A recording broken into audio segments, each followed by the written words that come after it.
ভারতের সাবেক প্রধানমন্ত্রী মনমোহন সিংকে রাষ্ট্রীয় মর্যাদায় চিরবিদায়। যমুনার তীরে নিগমবোধ ঘাটে শেষকৃত্য। রাষ্ট্রপতি ও প্রধানমন্ত্রীর শ্রদ্ধা। কাজাখস্তানে বহিরাগত হস্তক্ষেপে বিমান বিধ্বস্ত হয় ধারণা আজারবাইজানের। ঘটনার সময় ইউক্রেনের ছোড়া ড্রোন প্রতিহত করা হচ্ছিল বলছে রাশিয়া। মস্কো কিয়েভ পাল্টাপাল্টি হামলা। পারমাণবিক অস্ত্র পরীক্ষা থেকে বিরত থাকার পরিকল্পনা বাদ দেয়নি ক্রেমলিন। ডোনাল্ড ট্রাম্পকে কঠোর বার্তা রাশিয়ার। গাজার একমাত্র হাসপাতালটিতেও আগুন দিল নেতানিয়াহু বাহিনী। তেল আবিবের পর জেরুজালেমেও হাউথির ক্ষেপণাস্ত্র হামলা। সানায় যুক্তরাষ্ট্র ও ব্রিটেনের পাল্টা আক্রমণ। এবং মিয়ানমারের কাচিন রাজ্যেও দখলের দ্বারপ্রান্তে বিদ্রোহীরা পালিয়েছে জান্তা কমান্ডার। আরাকান আর্মির কাছে সব সেনাকে আত্মসমর্পণের আহ্বান আটক জেনারেলের।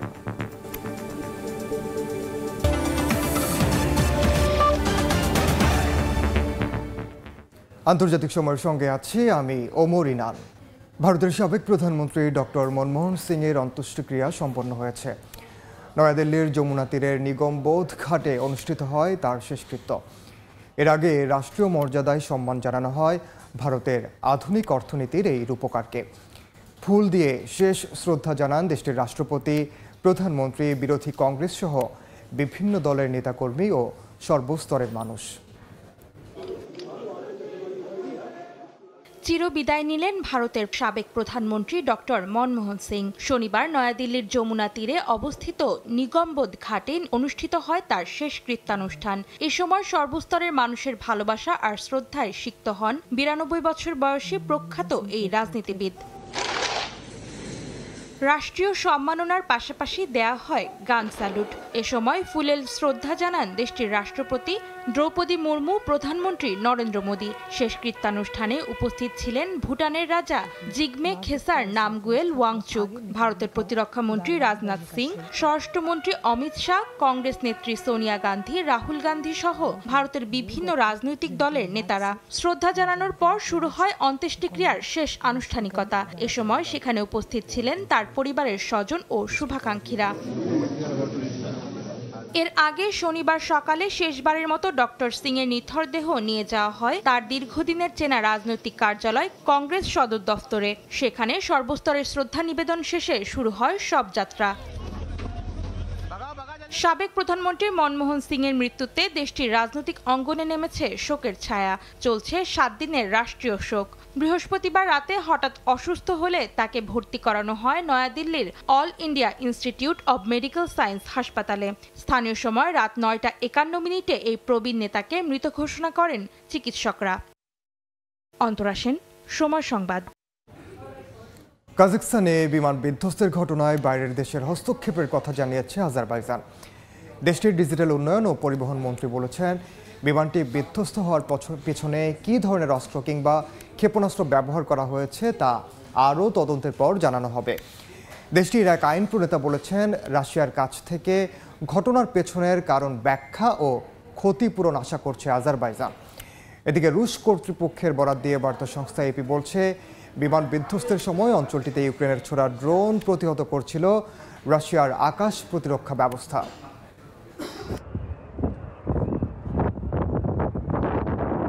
গেল বুধবার কাজাখস্তানে আজারবাইজান এয়ারলাইন্সের একটি যাত্রীবাহী বিমান বিধ্বস্ত হয়ে অনেকে হতাহত হন। উড়োজাহাজ বিধ্বস্তের কারণ নিয়ে দেখা দিয়েছে ধোঁয়াশা। আজারবাইজানের ডিজিটাল উন্নয়ন ও পরিবহন মন্ত্রী বলেছেন, কাজাখস্তানে বিমান বিধ্বস্তের ঘটনায় বহিরাগত হস্তক্ষেপ হয়ে থাকতে পারে। আরও তদন্তের পর বিমানটি বিধ্বস্ত হওয়ার পেছনে কী ধরনের অস্ত্র কিংবা ক্ষেপণাস্ত্র ব্যবহার করা হয়েছে তা স্পষ্ট হবে বলে জানান তিনি।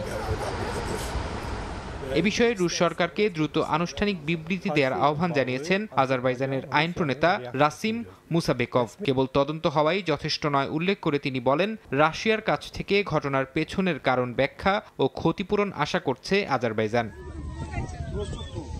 বিমান বিধ্বস্তের বিষয়ে শুরুতে পাখির ঝাঁকের ধাক্কায় ইঞ্জিন বিকল হয়ে পড়াকে কারণ হিসেবে দাবি করে রাশিয়া। তবে ইউক্রেন দাবি করে এ দুর্ঘটনার পেছনে রাশিয়ারই হাত রয়েছে। এ বিষয়ে আনুষ্ঠানিকভাবে কোনো মন্তব্য না করলেও রুশ কর্তৃপক্ষের বরাত দিয়ে বার্তা সংস্থা এপি জানায়, বিধ্বস্তের সময় অঞ্চলটিতে ইউক্রেনের ছোড়া ড্রোন প্রতিহত করছিল রাশিয়ার আকাশ প্রতিরক্ষা ব্যবস্থা। আজারবাইজান এয়ারলাইন্সের বিধ্বস্ত বিমানটির বেঁচে যাওয়া যাত্রীরা বিভিন্ন গণমাধ্যমে জানিয়েছেন তাদের ভয়াবহ অভিজ্ঞতার কথা। রাশিয়ার দক্ষিণাঞ্চলীয় গ্রোজনি শহরের দিকে যাওয়ার সময় কমপক্ষে একটি বিকট শব্দ শুনেছেন বলে দাবি করেছেন 2 যাত্রী এবং একজন ক্রু। কেউ কেউ আবার দাবি করেন 3টি বিস্ফোরণের শব্দ শোনার কথা। ফারহাদ চৌধুরী, সময় সংবাদ। গাজা প্রসঙ্গ। কোনো মতে সচল থাকা গাজার কামাল আদওয়ান হাসপাতালে ন্যাক্কারজনক হামলার পর আগুন ধরিয়ে দিয়েছে নেতানিয়াহু বাহিনী। যোগাযোগ বন্ধ হয়ে গেছে হাসপাতালটির সঙ্গে। এছাড়া শুক্রবার গাজার বিভিন্ন স্থানে ইসরায়েলি বাহিনীর হামলায় প্রাণ হারিয়েছেন অর্ধশতাধিক মানুষ, আহত হয়েছেন আরও অনেকে। এদিকে ইয়েমেনের রাজধানী সানায় নতুনভাবে যৌথ বিমান হামলা চালিয়েছে যুক্তরাষ্ট্র ও যুক্তরাজ্য। ইসরায়েলি বাহিনীর বর্বর হামলায় বিধ্বস্ত গাজার জনজীবন। প্রতিদিনই নেতানিয়াহুর সেনাদের চালানো বর্বর হামলায় প্রাণ দিতে হচ্ছে উপত্যকাটির সাধারণ মানুষকে। হামাস নিধনের নামে হামলা চালাচ্ছে ডাক্তার, স্বাস্থ্যকর্মী, সাংবাদিক ও সাধারণ বাসিন্দাদের ওপর। তাদের হামলায় ধসে পড়েছে উপত্যকাটির স্বাস্থ্যসেবা। কোনো মতে সচল আছে অঞ্চলটির কয়েকটি হাসপাতাল, এর মধ্যে অন্যতম একটি কামাল আদওয়ান হাসপাতাল। নেতানিয়াহু বাহিনী গাজার উত্তরাঞ্চলের এই হাসপাতালে ন্যাক্কারজনক হামলা চালিয়েই ক্ষান্ত হয়নি। হামাস সদস্যদের টার্গেট করার নামে আগুন ধরিয়ে দিয়েছে হাসপাতালটিতে। এতে হাসপাতালটির সঙ্গে যোগাযোগ বন্ধ হয়ে গেছে বলে জানায় ফিলিস্তিনের স্বাস্থ্য মন্ত্রণালয়। হয়েছে ক্ষয়ক্ষতিও। এছাড়াও অভিযান চালিয়ে আটক করে নিয়ে গেছে কামাল আদওয়ান হাসপাতালের পরিচালক ও বেশ কয়েকজন কর্মীকে। এছাড়াও উপত্যকাটির বিভিন্ন অঞ্চলে শুক্রবার দিনভর হামলা চালায় ইসরায়েলি বাহিনী। হত্যা করে অঞ্চলটির বেশ কয়েকজন বাসিন্দাকে। আহত হয়েছেন আরও অনেকে। এদিকে মধ্যপ্রাচ্যের চলমান উত্তেজনার মধ্যেই ইয়েমেনের রাজধানী সানায় শুক্রবার সন্ধ্যায় যৌথ বিমান হামলা চালায় যুক্তরাজ্য ও যুক্তরাষ্ট্র। একই দিন একই বিবৃতিতে একথা জানায় ইয়েমেনের সশস্ত্র গোষ্ঠী হাউথি। কাকুলি আখতার, সময় সংবাদ। এবার জেরুজালেমে বেজে উঠল ক্ষেপণাস্ত্র হামলার সতর্কতার সাইরেন। স্থানীয় সময় শনিবার অধিকৃত জেরুজালেমের মৃত সাগর উপকূলে হঠাৎ বিকট শব্দে সাইরেন বেজে ওঠে। এতে ইসরায়েলের মধ্যে দেখা দেয় চরম আতঙ্ক। তবে ইয়েমেনের হাউথি বিদ্রোহীদের ছোড়া ক্ষেপণাস্ত্র প্রতিহতের দাবি করেছে ইসরায়েল। গাজায় নেতানিয়াহু বাহিনীর আগ্রাসনের প্রতিবাদে ইসরায়েলে একের পর এক হামলা চালাচ্ছে ইয়েমেনের ইরান সমর্থিত হাউথি বিদ্রোহী।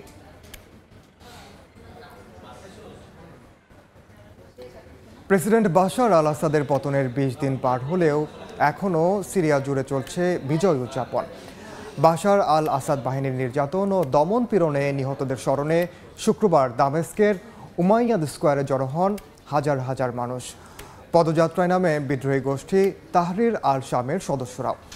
নতুন প্রশাসন সিরিয়ার দায়িত্ব নেওয়ার পর ধীরে ধীরে স্বাভাবিক হচ্ছে পরিস্থিতি।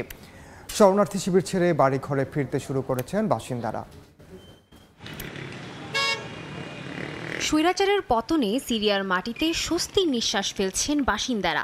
ইদলিবের শরণার্থী শিবির ছেড়ে একে একে ফিরতে শুরু করেছেন নিজের বাড়ি ঘরে। স্বাভাবিক হয়ে আসছে জীবনযাত্রা। আনন্দ উল্লাসে মেতে ওঠেন দারা শহরের বাসিন্দারাও। জুম্মার নামাজের জন্য আল ওমারি মসজিদে জড়ো হয়ে স্বাধীনতা উদযাপন করেন তারা। সিরিয়াবাসী এখনও ভুলতে পারেনি গত 14 বছরের অত্যাচার ও নিপীড়নের আখ্যান। গৃহযুদ্ধে নিহতদের স্মরণে শুক্রবার দামেস্কের উমাইয়াদ স্কোয়ারে জড়ো হন হাজার হাজার মানুষ। শহীদদের সম্মানে পতাকা উত্তোলনের মাধ্যমে শ্রদ্ধা জানান তারা। আমরা আজ শহীদদের জন্য শোক প্রকাশ করতে এবং হারিয়ে যাওয়া শিশুদের খুঁজে বের করতে জড়ো হয়েছি। জানি না কারাবন্দী মানুষের ভাগ্যে কি জুটেছে, কিন্তু সৃষ্টিকর্তা তাদের উপর সদয় হন। এ সময় রাজধানীর অলিগলিতে সামরিক যান এবং অস্ত্রশস্ত্র নিয়ে প্রদর্শনীতে নামেন তাহরির আল শামের সদস্যরা। সিরিয়ার বিভিন্ন স্থানে আসাদপন্থীদের আন্দোলনের পাল্টা কর্মসূচি হিসেবে এ পদযাত্রার আয়োজন বলে জানান তারা। যুদ্ধবিধ্বস্ত সিরিয়াকে নতুন করে গড়ে তোলায় সাহায্য করতে এগিয়ে এসেছে বিভিন্ন দেশ। এর মধ্যে বিশ্ব স্বাস্থ্য সংস্থার মাধ্যমে 50 টন স্বাস্থ্য সহায়তা পাঠিয়েছে তুরস্ক, যা সিরিয়ার হাজারো মানুষের কাছে পৌঁছে দেয়া হবে। সাদিয়া তাসনিম, সময় সংবাদ। ইয়েমেনের সানা বিমানবন্দরে ইসরায়েলি বিমান হামলার সময়ের সিসিটিভি ফুটেজ প্রকাশ করা হয়েছে। এতে দেখা যায় বিমানবন্দরের লাউঞ্জে বসেছিলেন বিশ্ব স্বাস্থ্য সংস্থার প্রধান তেদ্রোস আধানম গ্যাব্রিয়েসাস। হঠাৎ বিকট বিস্ফোরণে কেঁপে ওঠে চারপাশ। সঙ্গে সঙ্গে তেদ্রোস আধানমের হাত ধরে ওই স্থান দ্রুত ত্যাগ করেন তার সফর সঙ্গীরা। আতঙ্কিত হয়ে দিক বিদিক ছুটতে থাকেন অন্য যাত্রীরাও। এ বিষয়ে শুক্রবার এক বিবৃতিতে বিশ্ব স্বাস্থ্য সংস্থার প্রধান টেড্রোস আদানোম গেব্রিয়েসাস বলেন, তেল আবিবের চালানো বিমান হামলায় সৌভাগ্যক্রমে প্রাণে বেঁচে যান তিনি। আগ্রাসনের কারণে 1 ঘন্টা আটকে ছিলেন ওই বিমানবন্দরে। এ সময় আরও হামলার আশঙ্কা করছেন বলেও জানান তিনি। বড়দিনের ছুটিতে হাউথিদের কাছে বন্দী জাতিসংঘের 16 কর্মকর্তার মুক্তির বিষয়ে আলোচনা করতে ইয়েমেনে ছিলেন WHO প্রধান। আন্তর্জাতিক সময় আরও থাকছে। জনপ্রিয় সামাজিক যোগাযোগ মাধ্যম টিকটক নিয়ে ট্রাম্পের ভিন্ন সুর। একসময় নিষিদ্ধের দাবি জানালেও এখন আদালতকে নিষেধাজ্ঞা স্থগিতের আহ্বান। নবনির্বাচিত মার্কিন প্রেসিডেন্টকে পারমাণবিক অস্ত্র পরীক্ষার বিষয়ে কঠোর বার্তা দিল রাশিয়া। রুশ উপপররাষ্ট্রমন্ত্রী বলেছেন, পারমাণবিক অস্ত্র পরীক্ষা ইস্যুতে ট্রাম্পের কঠোর নীতি সত্ত্বেও মস্কো এ ধরনের কর্মকাণ্ড থেকে বিরত থাকার বিষয়টি বাদ দিচ্ছে না। এদিকে যুদ্ধের ময়দানে পাল্টাপাল্টি হামলা অব্যাহত রেখেছে রাশিয়া। ইউক্রেন দোনেস্কে রুশ ড্রোন হামলায় অন্তত 2 জন নিহত হয়েছেন। আর রাশিয়ার ছোড়া 20টি ড্রোন ভূপাতিত করার পাল্টা দাবি করেছে কিয়েভ। পাল্টাপাল্টি হামলায় ভয়াবহ আকার ধারণ করেছে রাশিয়া ইউক্রেন যুদ্ধ। বিভিন্ন অঞ্চলে একে অপরকে লক্ষ্য করে ব্যাপক হামলা চালাচ্ছে সেনারা। এরই ধারাবাহিকতায় ইউক্রেনের দোনেৎস্কে একটি বহুতল ভবনে রুশ বাহিনীর ড্রোন হামলায় হতাহত হন কয়েকজন। দেশটির ঝাপুরিজিয়ার একটি শিল্পাঞ্চলেও এদিন হামলা চালায় পুতিন বাহিনী। একই সঙ্গে স্থল অভিযান চালিয়ে নতুন নতুন বসতি দখলও অব্যাহত আছে তাদের। এদিকে রুশ সেনাদের হামলা রুখতে তৎপর জেলেনস্কি বাহিনীও। রাশিয়ার ছোড়া বেশ কয়েকটি ড্রোন ভূপাতিত করার দাবি করেছে কিয়েভ। একই দিন রাশিয়ার সেনাদের অবস্থান লক্ষ্য করে পাল্টা ব্যাপক ড্রোন হামলাও চালিয়েছে ইউক্রেন। তাদের হামলায় ঝাপরিজিয়ায় কয়েকজন রুশ সেনা ক্যাপ্টেন নিহত হয়েছেন বলে খবর পাওয়া গেছে। রাশিয়ার সঙ্গে ইউক্রেনের যুদ্ধক্ষেত্রে উত্তর কোরিয়ার সেনারা ব্যাপক প্রাণহানির মুখোমুখি হয়েছে বলে জানিয়েছে হোয়াইট হাউস। গত সপ্তাহে শুধু রাশিয়ার কুর্স্ক অঞ্চলে 1000-এরও বেশি উত্তর কোরীয় সেনা নিহত বা আহত হয়েছে বলে শুক্রবার জানিয়েছেন হোয়াইট হাউসের মুখপাত্র জন কির্বি। এমন পরিস্থিতিতে নবনির্বাচিত মার্কিন প্রেসিডেন্টকে পারমাণবিক অস্ত্র পরীক্ষার বিষয়ে কঠোর বার্তা দিয়েছে রাশিয়া। রুশ উপপররাষ্ট্রমন্ত্রী বলেছেন, পারমাণবিক অস্ত্র পরীক্ষা ইস্যুতে ট্রাম্পের কঠোর নীতি সত্ত্বেও মস্কো এই ধরনের কর্মকাণ্ড থেকে বিরত থাকার বিষয়টি বাদ দিচ্ছে না। তিনি যুক্তরাষ্ট্রকে সতর্ক করে বলেন, রাশিয়ার পারমাণবিক অস্ত্র দেশটির ওপর হামলাকারীদের শান্ত করার উদ্দেশ্যে তৈরি আছে। কাকলি আখতার, সময় সংবাদ। চলমান যুদ্ধের প্রভাবে রাশিয়ায় ক্রমেই বাড়ছে নিত্য প্রয়োজনীয় জিনিসপত্রের দাম। এতে ছুটির মৌসুমে খরচ সামলাতে হিমশিম খাচ্ছেন সাধারণ মানুষ। বিশেষ করে নিম্ন আয়ের মানুষ সবচেয়ে বেশি বিপাকে পড়েছেন। একই সঙ্গে বাড়ি নির্মাণে খরচ বেড়ে যাওয়ায় বাড়ি ভাড়া নেয়ার প্রবণতা বাড়ছে রুশদের মধ্যে। বেতন যতটুকু না বেড়েছে তার চেয়ে কয়েক গুণ বেড়েছে মূল্যস্ফীতি। বেড়েছে দ্রব্যমূল্যের দামও। নিত্য প্রয়োজনীয় জিনিস কিনতে বাজারে গিয়ে রীতিমতো পকেট খালি করে বাড়ি ফিরছেন মধ্যবিত্তরা। রাশিয়ার অর্থনীতিতে চলমান যুদ্ধের প্রভাব নাজেহাল করে তুলেছে সাধারণ মানুষকে। বিশেষ করে উৎসবের মৌসুমে এ বিড়ম্বনা বেড়েছে কয়েক গুণ। যারা প্রতি বছর নানা আয়োজনে এই ছুটির মৌসুম উপভোগ করতেন, তারা এবার বাধ্য হচ্ছেন খরচের হ্রাস টানতে। ছুটিটা সাদামাটাই কাটবে বলে মনে হচ্ছে। এই যেমন আমি আমার অফিসের অনুষ্ঠানে যাইনি, কারণ তাহলে অনেকখানি বাজে খরচা যাবে।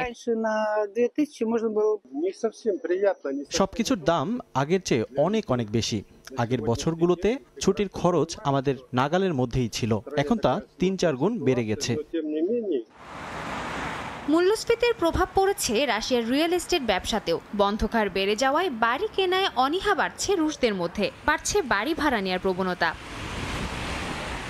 রাশিয়ার প্রতিরক্ষা ও প্রযুক্তি সেক্টরে বেতন বৃদ্ধি পাওয়ায় উপার্জন বাড়ছে রুশদের, কিন্তু মূল্যস্ফীতির সঙ্গে তাল মেলানো সম্ভব হচ্ছে না। অর্থনৈতিক ভারসাম্য বজায় রাখতে দেশটির কেন্দ্রীয় ব্যাংক সুদের হার বাড়িয়ে 21% করেছে, যা গত 20 বছরের ইতিহাসে সর্বোচ্চ। এদিকে কর্তৃপক্ষ বলছে বছরের শেষের এই সময়ে মূল্যস্ফীতি 9.8 পর্যন্ত গড়াতে পারে, যা এপ্রিলে আরও বাড়ার শঙ্কা প্রকাশ করেছেন তারা। সাদিয়া তাসনিম, সময় সংবাদ। মিয়ানমারের চীন সীমান্তবর্তী কাচিন রাজ্য দখলের কাছাকাছি পৌঁছে গেছে বিদ্রোহী গোষ্ঠীগুলো। সংবাদ মাধ্যম ইরাবতী জানিয়েছে, ক্রমাগত হামলার মুখে রাজ্যের মানসি শহর থেকে পালিয়েছেন জান্তা কমান্ডার। তবে শহরটিতে এখনও দুপক্ষের তীব্র সংঘাতের খবর পাওয়া গেছে।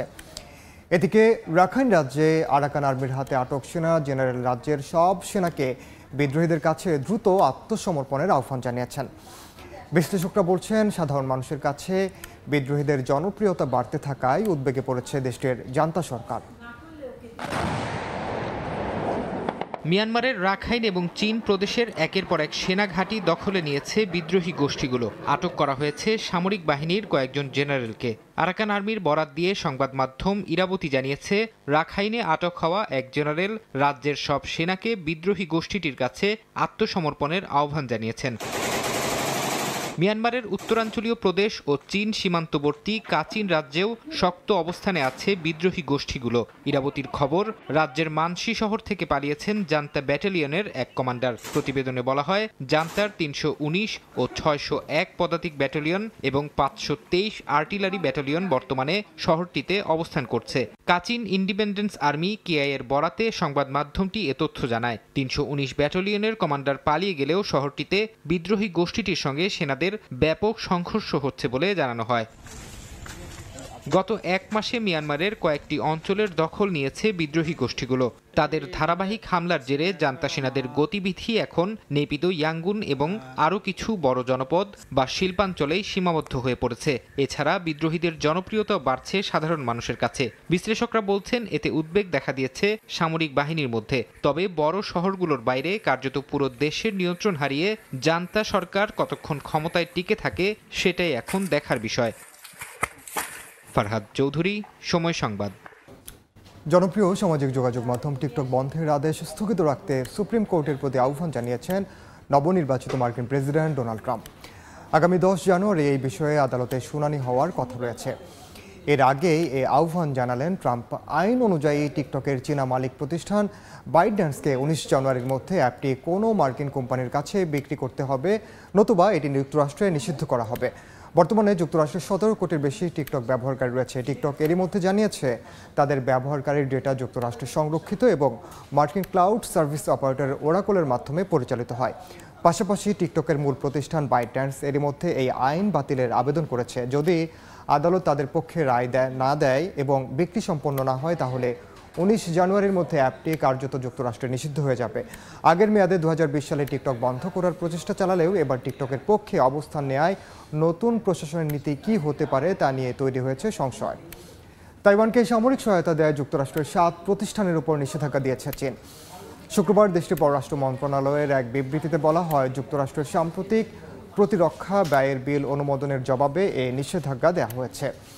তাইওয়ানের অস্ত্রের প্রধান সরবরাহকারী যুক্তরাষ্ট্র।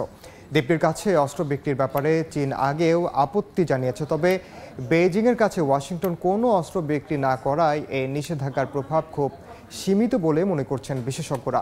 চীনের পররাষ্ট্র মন্ত্রণালয় জানায়, এই 7 কোম্পানির সংশ্লিষ্ট কর্মকর্তাদের উপরও বহাল থাকবে এই নিষেধাজ্ঞা। যুক্তরাষ্ট্রে গৃহহীন মানুষের সংখ্যা গত এক বছরে রেকর্ড 18% বৃদ্ধি পেয়েছে। শুক্রবার দেশটির হাউজিং অ্যান্ড আরবান ডেভেলপমেন্ট বিভাগের প্রকাশিত এক প্রতিবেদনে এমন তথ্য উঠে এসেছে। বাড়ি ভাড়া বৃদ্ধি, উচ্চ মুদ্রাস্ফীতি, প্রাতিষ্ঠানিক বর্ণবাদ সহ অভিবাসী চাপকে এর জন্য দায়ী করা হয়েছে।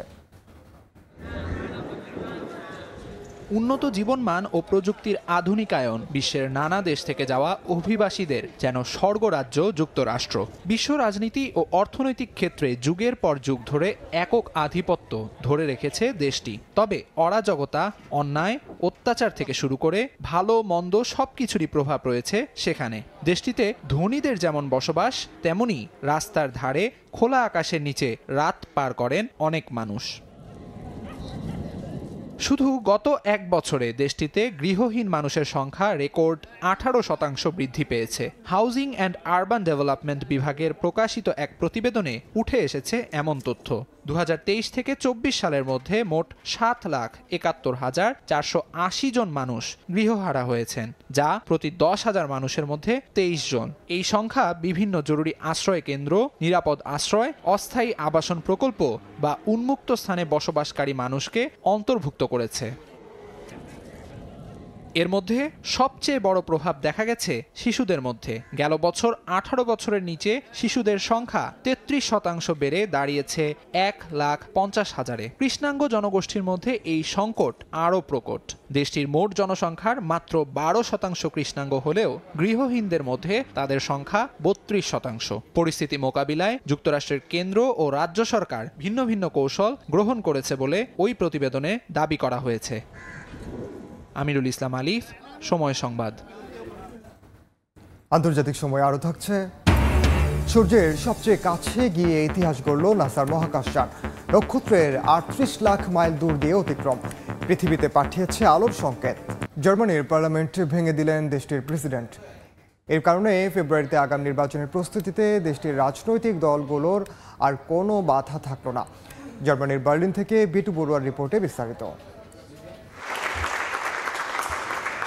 গত বেশ কিছুদিন ধরে জার্মানির সরকার ব্যবস্থা ও রাজনীতিতে অস্থিরতার বড় কারণ ছিল চ্যান্সেলর ওলাফ শলসের social democratic party SPD, green party ও ফ্রি ডেমোক্রেটিক পার্টি বা এফডিপির সমন্বয়ে 3 দলের জোট সরকার ভেঙে যাওয়া। তারপরেই সংসদে আস্থা ভোটে শলসের হেরে যাওয়ায় সবার কাছে বিষয়টা একদম পরিষ্কার হয়েই যায় আগাম নির্বাচনের দিকে এগিয়ে যাচ্ছে জার্মানি। এমন বাস্তবতায় দেশের স্থিতিশীলতা ও সরকার ব্যবস্থার অচলাবস্থা কাটাতে সাংবিধানিক নীতি মেনে দেশটির সংসদ ভেঙে দিলেন জার্মান প্রেসিডেন্ট ফ্রাঙ্ক ওয়াল্টার স্টাইনমায়ার। একই সঙ্গে আগামী 23 ফেব্রুয়ারি জাতীয় নির্বাচনের তারিখ ঘোষণা করা হয়েছে। বর্তমানে 2 দলের জোট সরকার দেশ পরিচালনার ক্ষেত্রে জনসমর্থন হারিয়েছে। একই সঙ্গে আস্থা ভোটের ফলাফল এবং অন্য রাজনৈতিক দলগুলোর সাথে আলোচনা শেষে এ সিদ্ধান্তে উপনীত হয়েছি যে জার্মানিতে নতুন নির্বাচন জরুরি। সেটা খুব অল্প সময়ের মধ্যেই আমাদের আয়োজন করতে হবে। সংসদ ভেঙে দেওয়ার পর বক্তব্যে তিনি আরো বলেন, গণতান্ত্রিক সরকার ব্যবস্থায় বিশ্বাস রাখে জার্মানি, তাই জনগণের সমর্থনের ভিত্তিতেই আগামীতে গঠন করা হবে নতুন সরকার। এদিকে জার্মান পার্লামেন্ট ভেঙে দেওয়ার এমন ঘোষণায় স্বস্তি ফিরেছে দেশটির রাজনীতিতেও। জার্মান প্রেসিডেন্টকে ধন্যবাদ জানিয়েছেন দেশটির রাজনৈতিক দলের নেতারাও। এখন থেকে দল গোছানো ও আগাম নির্বাচনের প্রস্তুতিতেও আর কোনো বাধাও থাকলো না নির্বাচনমুখী দলগুলোর জন্য। জার্মানি থেকে বিটু বড়ুয়া, সময় সংবাদ। সৌদি আরবে প্রবাসীদের জন্য উন্মুক্ত হওয়া নতুন বিনিয়োগ নীতি দেশটির অর্থনীতি ও প্রবাসী শ্রমিকদের জন্য খুলে দিয়েছে এক নতুন সম্ভাবনার দ্বার। দেশটির সরকার 2030 ভিশন বাস্তবায়নের লক্ষ্যে বিদেশি বিনিয়োগকারীদের জন্য বিভিন্ন ধরনের সুযোগ সুবিধা বাড়িয়েছে। এতে দেশটিতে বসবাসরত সাধারণ শ্রমিকরা সেই সুযোগ কাজে লাগিয়ে সৌদিতে নিজ নামে ব্যবসা পরিচালনা করে ভাগ্য পরিবর্তন করতে পারছেন। সংশ্লিষ্টরা বলছেন এতে দেশে রেমিট্যান্স পাঠানোর পরিমাণও বাড়ছে। রিয়াদ থেকে বিস্তারিত আরিফুর রহমানের রিপোর্টে। 2015 সালের পর সৌদি আরবে প্রবাসীদের কর্মক্ষেত্রে শুরু হয় ব্যাপক পরিবর্তন। দেশটির সরকার প্রবাসী শ্রমিকদের জন্য একের পর এক সুযোগ সৃষ্টি করতে শুরু করে, যাতে তারা এখানে ব্যবসা পরিচালনা করতে পারেন। এই উদ্যোগ সৌদি আরবের ভিশন 2030 বাস্তবায়নে সাহায্য করছে এবং অর্থনীতিকে করছে শক্তিশালী। সম্প্রতি দেশটির বুরাইদা আল গাসিম শহরে রেডিসন ব্লুতে সৌদি বিজনেস কনসালটেন্ট কর্তৃক আয়োজিত এক কর্মশালায় প্রবাসীরা জানালেন তাদের বিনিয়োগ অভিজ্ঞতার কথা, যারা গত কয়েক বছরে সাধারণ শ্রমিক থেকে নিজেদের সফল ব্যবসায়ী হিসেবে প্রতিষ্ঠিত করেছেন। সৌদি বিজনেস কনসালটেন্সির মাধ্যমে বাংলাদেশ থেকে যারা সৌদি আরবে ব্যবসা করতে চান অথবা ইনভেস্টমেন্ট করতে চান, তার জন্য খুবই বৈধভাবে একটা ট্রাস্টেড এবং ট্রাস্টওয়ার্দি উপায়ে এখানে ইনভেস্টমেন্টের একটা সুযোগ করে দিয়েছেন এবং এটা সৌদি আরবের যে ভিশন 2030 এর একটা পার্ট হিসেবে। যারা বাংলাদেশ থেকে বিনিয়োগ করতে চায়, বিভিন্ন দেশে চিন্তা ভাবনা করছেন, আমি চাই সৌদি আরবে একটা ইনভেস্টরের জন্য বা বিনিয়োগের জন্য একটা নিরাপদ জায়গা। এখানে প্রশাসনিক কোনো সমস্যা নেই, আলহামদুলিল্লাহ। সৌদি গভর্নমেন্ট খুবই আন্তরিক বিজনেসম্যানদের জন্য। আমি এই সুযোগটা চাই আমাদের বাংলাদেশি ব্যবসায়ীদের নিয়ে এখানে বিনিয়োগ করে। প্রবাসী ব্যবসায়ীদের গড়ে তোলা বিভিন্ন প্রতিষ্ঠানে কাজেরও সুযোগ পাচ্ছেন নতুন আসা বাংলাদেশি শ্রমিকরা। আমি প্রথমে সৌদি এসে কফিলের আন্ডারে কাজ করছি। কাজ করার পরে নিজে ব্যবসা করলাম কফিলের নামেই। তো এখন যখন সরকার সুযোগ দিচ্ছে, ওই সুযোগটা কাজে লাগিয়ে আমি নিজের নামে ইনভেস্টর লাইসেন্স করে নিচ্ছি। কর্মশালায় জানানো হয় প্রবাসীদের জন্য সৌদি সরকারের এমন নীতির ফলে দেশের রেমিটেন্স পাঠানোর পরিমাণও বেড়েছে আগের তুলনায়। বাংলাদেশে রেমিটেন্স পাঠাতে পারবেন। আরিফুর রহমান, সময় সংবাদ, সৌদি আরব। বিজয়ের মাস ঘিরে আয়ারল্যান্ডের কিলকিনিতে হয়ে গেল পিঠা উৎসব ও সাংস্কৃতিক অনুষ্ঠান। আয়োজনে দেশটির বিভিন্ন কাউন্টি থেকে জড়ো হন শত শত প্রবাসী বাংলাদেশি। আয়ারল্যান্ড থেকে সৈয়দ জুয়েলের রিপোর্টে বিস্তারিত। আয়ারল্যান্ডে পৌষের ধানের শীষে শিশির বিন্দুর উজ্জ্বলতা না থাকলেও পৌষের পিঠাপুলির উজ্জ্বলতা ঠিকই দেখা গেছে কিলকেনিতে। পৌষের পিঠা মেলায় পাটালি গুড়ের রসালো সাজের পিঠা থেকে বিভিন্ন নকশি পিঠা শোভা পায় বাংলাদেশিদের পাতে। শত শত প্রবাসীদের আগমনে কিছুক্ষণের জন্য কিলকেনির জেমস পার্কের কমিউনিটি হলটিকে মনে হয়েছে ছোট এক খণ্ড বাংলাদেশ। পিঠা উপভোগের পাশাপাশি কমিউনিটির মাঠে পুরুষদের জন্য ছিল বিভিন্ন খেলার আয়োজন, সাথে কমিউনিটি হলের ভেতরে ছিল নারী শিশুদের বিভিন্ন খেলা, ছিল বিজয়ীদের জন্য আকর্ষণীয় সব পুরস্কার। আমরা আশা করব যারা এটার আয়োজন করেছেন, যারা যেন প্রতি বছর এই আয়োজনকে সমৃদ্ধ রাখে এবং বাঙালি কৃষ্টি কালচারকে ধরে রাখায়, আমাদের পরবর্তী প্রজন্ম যেন জানতে পারে। পিঠা উৎসবে এসে আমার তো খুবই ভালো লাগছে, এত ভাবিদের সাথে দেখা হলো, মানে ছোট্ট একটা বাংলাদেশ ফিল হয়েছে। এখানকার মেলা অনেক এক্সাইটিং ছিল, অনেক মজা পাইছি। As young stars out say we are proud Bangladesh. তারা ইনশাআল্লাহ সামনে আরো এই ধরনের কিছু অনুষ্ঠান করবো, যাতে আমাদের সন্তানেরা, আমাদের ভাইয়েরা, বোনেরা, ভাইয়েরা সবাই সব উৎসব অনুভব করতে পারে। প্রবাসের মাটিতে দেশকে অন্তরে ধারণ করে রাখতেই এমন আয়োজন, বললেন আয়োজকরা। বিদেশের মাটিতে বাংলার পিঠা মেলা এই সর্বপ্রথম খিলকানিতে ঈশ্বরমুখর পরিবেশে হয়ে গেল। আমার তো মনে হচ্ছে আমি পুরো বাংলাদেশে আছি। আমি বিদেশের বাড়িতে এসে যে এত সুন্দর আয়োজন আমি চিন্তাই করতে পারিনি। আগামী বছর বিজয়ের মাসে আবারও নতুন কোনো আয়োজন নিয়ে হাজির হবেন বলে জানিয়েছেন আয়োজকরা। সৈয়দ জুয়েল, সময় সংবাদ, আয়ারল্যান্ড। পেরুর উত্তর পশ্চিমাঞ্চলের পিউরা অঞ্চলের এলনুর উপকূলীয় এলাকায় অস্বাভাবিক ঢেউ আঘাত এনেছে। এতে সাগরে থাকা বেশ কিছু নৌকা উল্টে ডুবে যায়। গেল বুধবার থেকে পিউরার উপকূল এবং এর উত্তরের তুম্বেস অঞ্চলে অস্বাভাবিকভাবে উঁচু ঢেউ আঘাত হানে। এই উপকূলীয় এলাকায় অস্বাভাবিক ঢেউ আগামী 1 জানুয়ারি পর্যন্ত অব্যাহত থাকতে পারে বলে জানিয়েছে পেরুর নৌবাহিনী। উত্তাল সাগরের ঢেউয়ে ক্ষতিগ্রস্ত স্থানীয় জেলেরা বড় ধরনের আর্থিক ক্ষতির মুখে পড়েছেন। পরিস্থিতি নিয়ন্ত্রণে আনতে এবং ক্ষয়ক্ষতি কমানোর জন্য সতর্কতা জারি করেছে সংশ্লিষ্ট কর্তৃপক্ষ।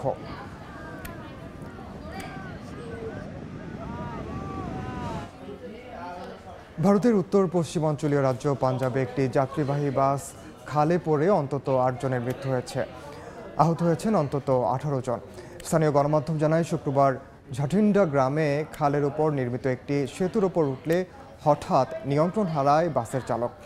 সেতুর রেলিংয়ে ধাক্কা লেগে পাশের খালে গিয়ে পড়ে। এতে ঘটনাস্থলেই প্রাণ হারান 5 যাত্রী। পরে পুলিশ এসে কয়েকজনকে উদ্ধার করে হাসপাতালে নিয়ে গেলে সেখানে আরও 3 জনের মৃত্যু হয় বলে জানান চিকিৎসকরা। দুর্ঘটনার কারণ এখনও জানা যায়নি, তদন্ত চলছে বলে জানিয়েছে স্থানীয় প্রশাসন। ভারতের কাশ্মীরে মৌসুমের শুরুতেই দেখা দিয়েছে ভারী তুষারপাত। এতে স্বস্তির নিঃশ্বাস ফেলছেন পর্যটক ও স্থানীয়রা।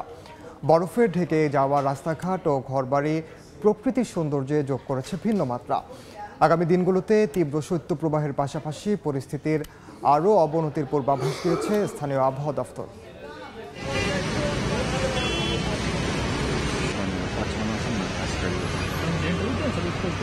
শুভ্র বরফে ছেয়ে গেছে রাস্তাঘাট, ঘরবাড়ি ও গাছপালা। মুষলধারে ঝরছে তুষার। শীতের শুরুতেই তুষারপাতের দেখা পেয়ে উল্লাসে মেতে উঠেছেন পর্যটক ও স্থানীয়রা। শুক্রবার এমনই চিত্র দেখা গেছে ভারতের জম্মু কাশ্মীরে।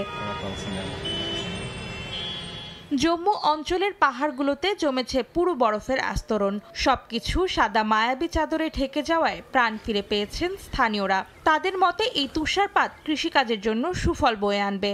বরফে মোড়া প্রকৃতি উপভোগ করতে গাড়িতে করে ঘুরে বেড়াচ্ছেন অনেকে।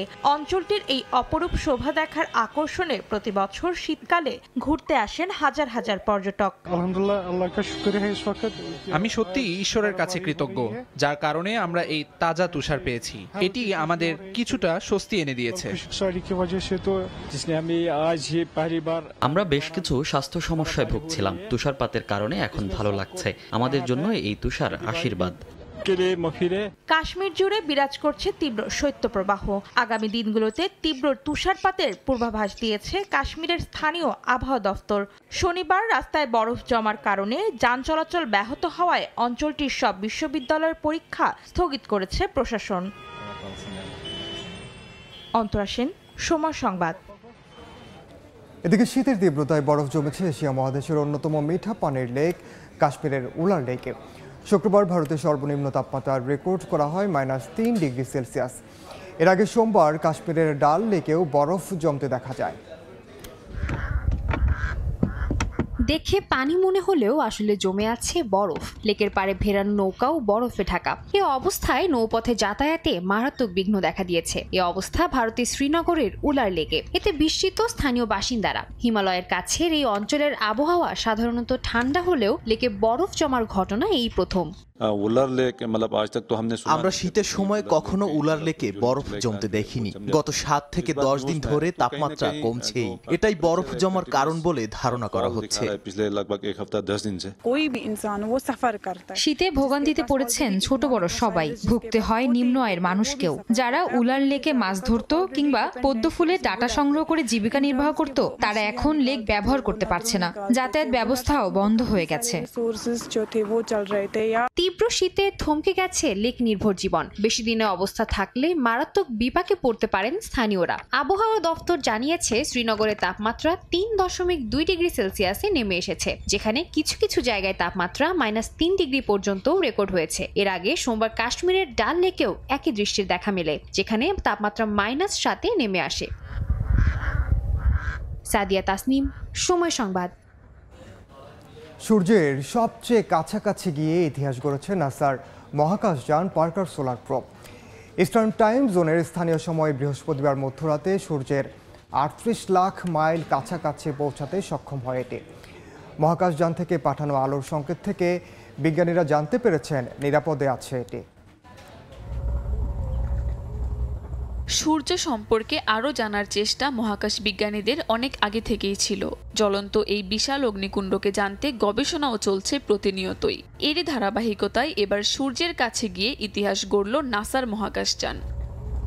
যুক্তরাষ্ট্রের মহাকাশ সংস্থা নাসার মহাকাশযান Parker solar probe eastern time zone অনুযায়ী বৃহস্পতিবার সফলভাবে সূর্যের কাছে যেতে সক্ষম হয়েছে। এর আগে আর কোনো মহাকাশযান সূর্যের এত কাছাকাছি যেতে পারেনি। নাসা জানায় গেল মঙ্গলবার পার্কার সোলার প্রোব নামের মহাকাশযানটি সূর্যের দিকে ছুটতে শুরু করে। তখন এর গতি ছিল ঘন্টায় প্রায় 4,30,000 মাইল। যাত্রার পর থেকে যোগাযোগ বিচ্ছিন্ন হয়ে যায় মহাকাশযানটির সঙ্গে। প্রোগ্রাম করা ছিল এটি যদি সফলভাবে সূর্যের কাছাকাছি পৌঁছাতে পারে তবে আলোক সংকেত পাঠাবে। বিজ্ঞানীদের অধীর অপেক্ষা ছিল এই সংকেতটির জন্য। পরে ইস্টার্ন টাইম জোন অনুযায়ী স্থানীয় সময় বৃহস্পতিবার মধ্যরাতে এই সংকেত পায় বিজ্ঞানীরা। তারা জানায় পার্কার সোলার প্রোব সূর্যের প্রায় 38 লাখ মাইল কাছাকাছি যেতে পেরেছে নানা প্রতিকূলতা পাড়ি দিয়ে। এ সময় যানটিকে সহ্য করতে হয়েছে 980 ডিগ্রি সেলসিয়াস তাপমাত্রা।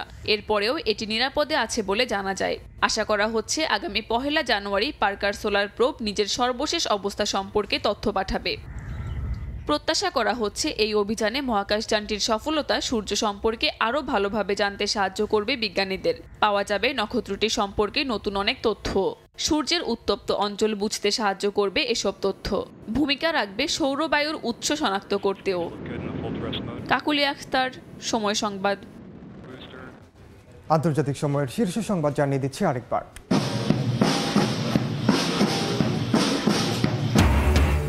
ভারতের সাবেক প্রধানমন্ত্রী মনমোহন সিংকে রাষ্ট্রীয় মর্যাদায় চিরবিদায়। যমুনার তীরে নিগমবোধ ঘাটে শেষকৃত্য। রাষ্ট্রপতি ও প্রধানমন্ত্রীর শ্রদ্ধা।